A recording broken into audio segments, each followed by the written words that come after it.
네, 마켓 키워드 시간입니다. 우리 자산운용의 김학조 상무 나와 있습니다. 안녕하십니까? 안녕하십니까?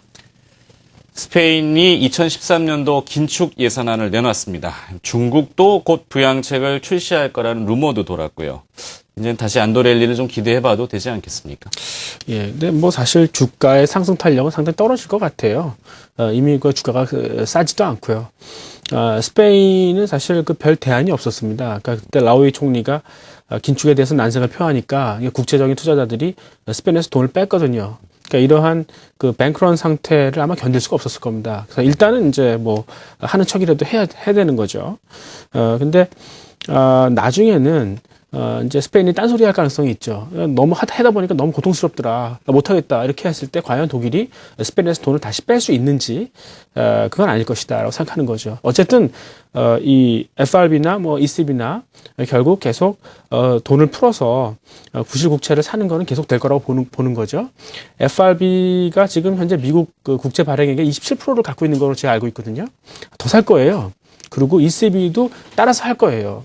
근데 미래의 어느 날 그들이 이제 이 중앙은행들이 자기가 보유하고 있는 국채를 다 소각시키는 거죠. 그래서 돈 안 받겠다. 그럼 정부 부채가 없어지는 거 아닙니까?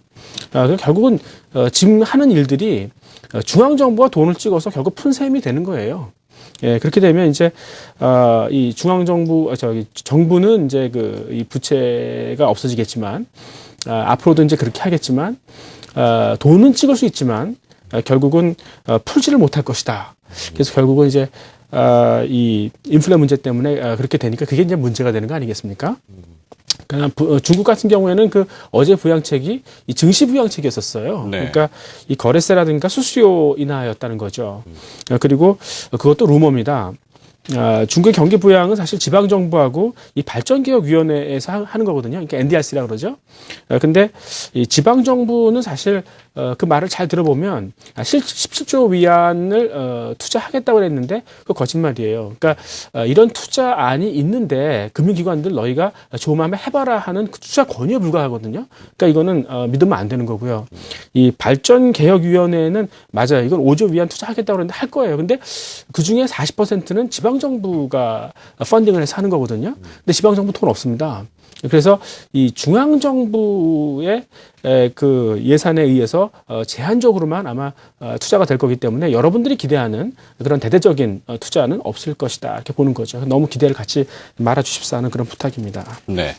자, 다시 한번 점검을 해봐야 되는 이야기죠. 시장에 워낙 루머들이 많기 때문에 중국 관련된 이야기는 누차 우리가 경험을 했지만 다소 그 과장되고 부풀려지는 경향이 좀 많습니다. 그래서 재차 확인을 좀 해보고 꼼꼼하게 하십사라는 당부의 말씀을 또 주셨습니다. 확인 좀 할 수도 있겠는데 일단 실체가 좀 확인이 돼야 된다는 부분이 되겠죠. 자, 이제 좀 화제를 바꿔서요. 최근에 이 가수 싸이의 성공 대단합니다. 이 엔터테인먼트 관련주가 우리 산업에서 차지하는 비중이 사실 그 무형의 자산이기 때문에 계량하기가 좀 어렵지 않습니까? 그럼에도 불구하고 기대감은 상당히 큰 편인데요. 이런 것이 자연스러운 현상인지 아니면 버블을 형성하고 있는 것인지 어떻게 보십니까? 저는 굉장히 이게 우연히 나타났다기보다는 굉장히 필연적이라고 어떤 우리의 어떤 그런 산업 구조가 바뀌어가는 그런 시발점이 아닌가 이렇게 생각을 하고 있습니다. 그러니까 싸이가 과연 한류였는가? 그러니까 대장금처럼 이게 한국적이냐? 그건 아니지 않습니까? 그러니까 이제 세계인들이 원하는 것들을 그 가려운 데를 잘 긁어준 데 의미가 있다 이렇게 볼 수 있겠습니다. 과연 이런 것들이 지속될 수 있는가 하는 거죠. 저는 그렇다고 생각합니다. 그러니까 굉장히 자원이 풍부해요. 그러니까 이제 그 누차 강조했지만 우리나라에는 고학력 실업자, 청년 실업자들이 많은데 그분들의 어떤 그런 이 저변이 굉장히 넓다 이렇게 좀 볼 수 있겠고요. 아직도 이제 이 한국의 글로벌 그 음원 점유율이 좀 낮지 않습니까? 그러니까 한국에도 굉장히 끼 있는 젊은이들이 많은데 사실 그 동안은 그럴 만한 형편이 잘 안 됐던 거죠. 근데 이 싸이라는 사람도 굉장히 제가 알고 있기로는 돈 많은 집 아들이었고 그다음 놀기 좋아하는 사람이었고 근데 이런 분들이 자꾸 나타난다는 거죠. 그러니까 우리나라도 그럴 만한 형편이 되었다. 뭐 이렇게 볼 수 있겠습니다. 이로 인해서 이제 이 한국의 산업 구조가 바뀌어가는데 그동안은 이제 소재나 산업재 중심 아니었겠습니까? 근데 양적 완화를 한다는 것 그거는 결국 미국이 아시아한테 신흥국들한테 소비를 해달라는 거예요. 그러니까 이제는 생산국하고 소비국이 일치하는 거죠. 과거에 이제 미국이나 선진국들이 소비를 했을 때는 한국 너희가 그렇게 싸게 잘 만드는구나, 좀 납품을 해봐라 이렇게 얘기했지만 이제 중국은 그런 얘기 안 할 겁니다. 자기네가 직접 한다는 거죠. 그래서 점차 이 산업재나 소재는 약화될 수밖에 없다. 그리고 이제 이 중소형 이런 소비재들 그리고 이제 이 서비스업 관련된 종목들이 올라올 것이다. 그래서 이제 그 산업재나 소재와 같은 그런 대형주들이 나중에는 스몰캡이 될 거고 지금의 이제 중소형 서비스주들이 대형주가 되는 이 뒤바뀜 현상을 여러분들이 놓치면 안 된다라고 강조하고 싶습니다. 그렇군요. 자, 이 생활 습관의 변화가 산업 구조의 변화도 이뤄올 수 있다는 이 패러다임 시프트가 그 국내 문화 산업에서부터 시발되고 있다.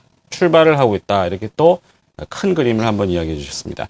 자, 반면에 이것이 균형적으로 잘 골고루 되면 좋은데 소프트한 그 산업은 선전을 잘 하고 있지만 반면에 하드한 이 경기 민감주라고 해야 될까요? 소재나 섹터 쪽 이 산업재, 소위 말하는 옛날 굴뚝산업이라고도 표현할 수 있을 것 같은데요.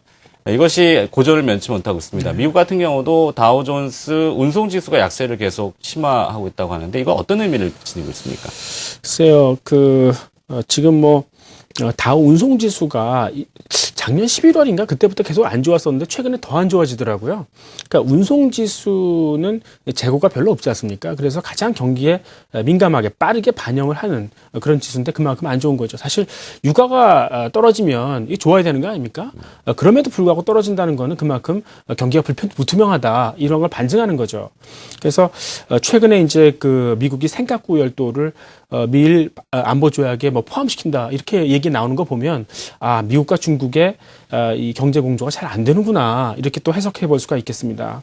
여기에 이제 보호무역 강화도 국제 교역량 감소의 한 요인이 될 수 있겠어요. 이렇게 본다 그러면 아무래도 이 역내 교역이 더 활발해지지 않겠습니까? 그래서 이 항공운송이나 해운 같은 그런 국제 교육을 담당하는 것보다는 이 역내 교육을 담당하는 이 육상 운송이 더 이제 빛을 보지 않을까 이렇게 또 생각이 됩니다. 사실 2004년에는 국제 교육량이 급증을 했었어요. 그때는 배가 모자랐거든요. 그래서 이 조선주가 날아갔었죠. 근데 지금은 그 반대 현상이에요. 그러니까 상선 수요, 그러니까 컨테이너선 같은 그 수요가 없어요. 그렇다면 그런 것들을 이 해상 구조물로 이제 메꾸고 있거든요. 근데 기존의 그 상선 도크에다가 그런 해상 구조물을 지으면은 이 생산성이 안 나오거든요. 그러니까 그런 것도 감안해 봐야 되고 특히 이제 천연가스가 석유를 자꾸 대체해 가지 않습니까? 앞으로 길게 보면 석유 가격이 많이 떨어질 것 같은데 그렇다면 이제 심해 유전을 개발할 필요 없죠. 그럼 해상 구조물 수요도 떨어질 것이고 이 해상 구조물의 이 수익성, 부가가치가 굉장히 크거든요. 그게 만약에 위축된다는 거는 이 조선업계에는 상당한 위협이 될 수 있다. 이렇게 볼 수 있겠습니다. 네. 자, 이 경기 둔화 우려감에 수요가 감소하니까 이것을 빨리 실어다 날려야 되는 운송 쪽이 둔화되고 있다. 운송지수라는 의미로 경기를 다시 한번 판단해 봤고요. 자, 기존의 굴뚝주 가운데 자동차, 완성차는 비교적 선전은 잘 하고 있다고 합니다. 그런데 일본 업체와의 경쟁도 심화되고 있다고 그러는데요. 이 일본 업체들 공격적입니다. 예, 요즘에 세게 나오죠. 그러니까 혼다 같은 경우도 기술의 혼다였었어요. 근데 연산 350만 대에서 600만 대까지 늘리겠다고 그러고요. 도요타도 18개 모델을 한꺼번에 확 쏟아내는 등 공격적이죠. 그러니까 이게 그 배경을 한번 뜯어보면 항상 자동차 산업은 800만 대의 저주라는 게 있어요. 그러니까 연산 800만 대 가면은 이상하게 품질 문제가 발생을 하는 거예요. 그러니까 조직이 너무 비대해지다 보니까 품질의 누수가 생기는 거죠. 그러니까 GM이 그랬고 포드가 그랬고 도요타도 그랬어요. 그러니까 현대가 그걸 안 거죠. 그래서 우리는 그런 실수 하지 말자. 일단 내실을 다지자. 이렇게 이제 간 거니까 잘했다고 생각을 하거든요. 근데 일본 업체들이 잘 됐다. 내가 그동안 너희한테 많이 당했는데 이번엔 내가 확실히 좀 공격적으로 생산량을 늘려서 너희 점유율을 좀 뺏어오겠다 이런 거거든요. 그래서 이 현대차, 기아차 주가를 보면 계속 상승을 하다가 최근 계속 이제 박스권에 갇혀 있지 않습니까? 이런 도전 때문에 일단 전 내년 초반까지는 계속 박스권에 갇혀 있다고 생각을 하고 있어요. 근데 이 자동차의 어떤 그런 이 성장세가 꺾이지는 않았다고 생각하고 있어요. 그러니까 지금 우리나라 자동차의 경쟁국들은 다 1인당 GDP가 3만 불 이상대거든요. 그러니까 엔지니어 생산성에서 따라올 수가 없어요. 그러니까 현대차를 지금의 이 좋은 회사로 만든 거는 제가 보기 1등 공신이 이 남양연구소의 엔지니어들 같아요. 그러니까 7시에 출근해서 10시에 퇴근하시는 분들 도저히 그렇게 일 못합니다. 그래서 그런 어떤 성장세가 절대 꺾이지 않았다. 그리고 앞으로 이제 자동차가 더 스마트해지지 않습니까? 그 스마트한 것들에 대한 그 IT 기반이 우리나라가 굉장히 뛰어나기 때문에 앞으로 이제 자동차가 변신하는 데 있어서 또 빨리 쫓아갈 수 있다. 이렇게 본다 그러면 한 번 더 리레이팅이 남아 있다. 이렇게 볼 수 있겠어요.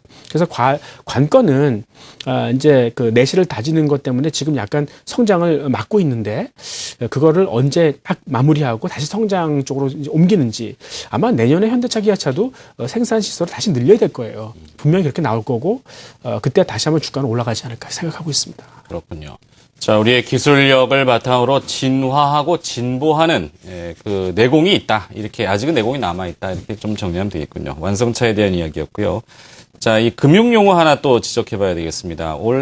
지난해부터 올해까지 이 IFRS라고 하는 국제 회계 기준이라는 용어가 있었는데 그 이면에 보면 또 금융협약 바젤3라는 것이 있습니다. 네. 이 바젤3라는 것은 어떤 의미를 또 지닌 겁니까? 그러니까 이제 바젤 1, 2, 3가 있는데 그게 뭐냐면 은행이 이제 그 위험 자산에 투자를 하지 않습니까? 대출도 주고. 근데 자본이 없으면 위험하잖아요. 그러니까 그 쿠션으로 풍부한 너희가 이만큼 투자를 하려면은 적어도 이 정도의 자본은 유지를 해라. 근데 그게 더 강화되는 거죠. 그러니까 더 자본을 많이 둬라.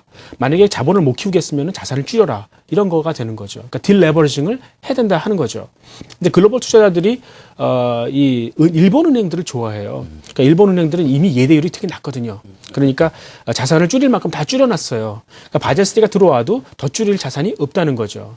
그러니까 대출 성장이 뭐 그렇게 위축되지 않는다 하는 거고, 그게 안 돼서 이제 이 자본을 보호해야 될 필요도 별로 없어요. 그러니까 배당을 줄여서 자본을 보호해야 될 필요도 없는 거죠. 그러니까 반면에 한국은 그 정반대거든요. 그러니까 지금 예대율이 높기 때문에 지금 자산을 줄여야 되고요. 그러니까 대출 성장이 꺾이고요. 그리고 이 자본을 보호해야 되기 때문에 역시 이 배당을 많이 못 줘요. 그러니까 사실 성장이 없으면 배당이라도 많이 줘야 되는 거 아닙니까? 근데 둘 다 없다는 거죠. 그래서 외국인들이 한국 은행들을 별로 안 좋아하는 그런 현상이 있고요. 특히 우리나라 은행들 자산 안에 도대체 뭐가 있는지 잘 모르겠다. 얼마 전에 이제 극동건설 보도도 났지만 사실 2008년 이후에 많은 건설사들이 이 워크아웃 들어가지 않았습니까? 근데 은행들이 저리로 계속해서 대출해 줬어요. 그러니까 집을 짓게 해줬어요. 집을 짓는 동안에는 이 부실이 안 생기죠. 근데 다 집을 짓게 되고 이게 안 팔리게 되면 이제 부실화가 되는 거 아니겠습니까? 제가 보기에는 그 분양률도 지금 약간 거짓말도 많이 있어요. 그래서 요런데 그 은행들의 자산의 어떤 그 건전성도 좀 문제가 되기 때문에 하여튼 이 은행들은 앞으로 조금 더 이 주가가 싸지만 반등하는데 상당히 좀 어렵겠다. 특히 내년도에 그 정권이 바뀌어서 이제 그 가계의 어떤 부실을 덜어줄 때 같이 좀 희생을 해야 될 것이다. 이렇게 생각하고 있습니다. 네. 자, 이 핵심 자기 자본을 조금 더 늘려서 안정성을 답보하라고 하는 국제협약 바젤3 은행주한테는 조금 부담이 될 수 있다. 이렇게 이야기를 해주셨습니다. 자, 이 해외 건설이나 조선 같은 그 완성 단계, 엔드 수요는 뭐 조금 수주가 좋지 않은데 중간재를 공급하는 기자재 업체들의 실적은 매우 좋다고요. 이유가 뭡니까? 그러니까 이제 먼저 이런 거를 경기 후행주라 그러거든요. 그러니까 이제 전문 용어로 레거드 시클리컬이라고 그러죠. 그래서 이제 과거에 이제 중동 플랜트라든가 LNG 선박의 수요가 굉장히 많았지 않습니까? 그래서 지금은 수요가 약간 좀 슬로우하죠. 근데 이미 과거에 많이 받았기 때문에 그 매출이 지금 이루어지고 있는 거죠. 그래서 뭐 이제 자동차의 그 AS 부품이라든가 아니면 타이어라든가 뭐 이런 것들이 이제 그 전형적인 레거드 시클리컬이다 이렇게 같이 볼 수 있겠고요.